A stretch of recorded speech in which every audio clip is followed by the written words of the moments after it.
Sa isang maliit na bayan, may isang batang babae na nagngangalang Maria. Siya ay isang 12 taong gulang at puno ng pangarap. Ang kanyang pinakamimithi ay makapagtapos ng pag-aaral at maging isang mahusay na guro, tulad ng kanyang ina. Ngunit sa likod ng kanyang mga ngiti, may isang lihim na nagkukubli.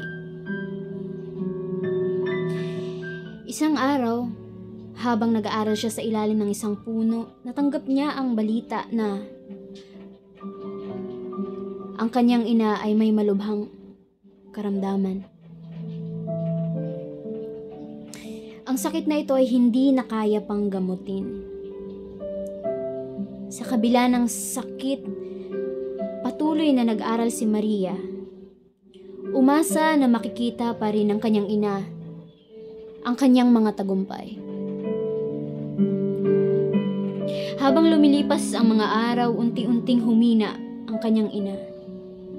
Isang gabi, habang nag-aaral si Maria, pumasok ang kanyang ina sa kanyang silid.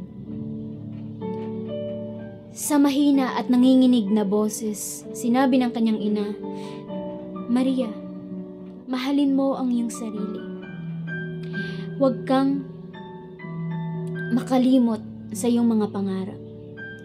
Nang sumunod na umaga, nagising si Maria sa isang tahimik na bahay. Ang kanyang ina ay pumanaw na.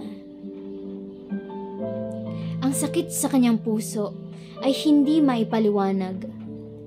Sa kanyang pagdadalamhati, nagdesisyon siyang magsulat ng liham para sa kanyang ina.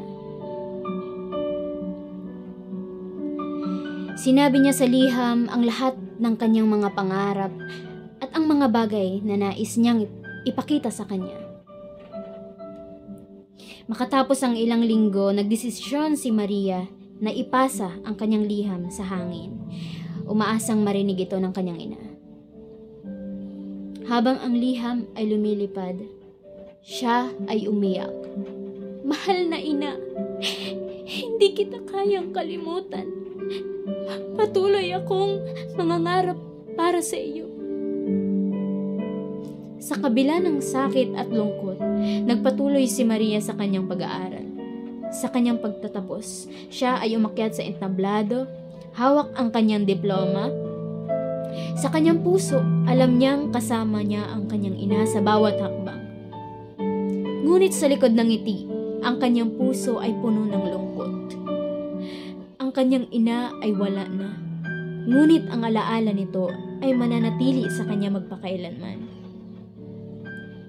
At sa bawat tagumpay na kanyang makakamit, siya ay magpapadala ng liham sa hangin.